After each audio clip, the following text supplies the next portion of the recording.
स्वामी समर्थ.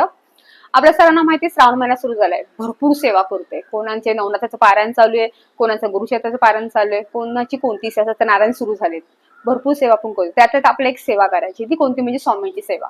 जर तुम्हाला काहीच कारण जमत नाहीये, जर तुम्हाला वेळ नाहीये कोणती सेवा करायला, काही भेटत नाहीये, तरी तुम्ही स्वामींचे 11 किंवा संकल्पयुक्त 11 किंवा 21 पारायण करू शकता. 7 पारायण सुद्धा करू शकता. तुम्ही पारायण नक्की करा. किंवा तुम्हाला ही जमत नाही तर रोज 3-3 अध्याय रोज जरी तुम्ही वाचले तर तुम्हाला एक हप्त्याला एक पारायण तुमचं पूर्ण होतं. हे तुम्ही जरी सेवा केली तर खूप उत्तम राहील. आता पारायण करायचे काय तुम्हाला बंदिस्त नाही. तुम्ही सकाळी 4ला उठून जरी केलं, रात्री 12ला केलं तरी चालेल. असं काही नाही. फक्त तुम्हाला त्यात काय करायचं, तुम्हाला मांसाहार जे आहे, श्रावण महिना असल्यामुळे आपण मांसाहार गरज नाहीये. परान्न खायचं नाही. तुमचं संकल्पयुक्त जर सेवा करताय तर परान्न वर्ज्य करा. कोणाच्या घरचं काही खाऊ नका, हे लक्षात ठेवा. हा, तुम्हाला विकत घेऊन तुम्ही खाऊ शकता, पण लोकांच्या कोणाच्या घरचं खाऊ नका, परान्न वर्ज्य. त्यामुळे ती गोष्ट लक्षात ठेवा.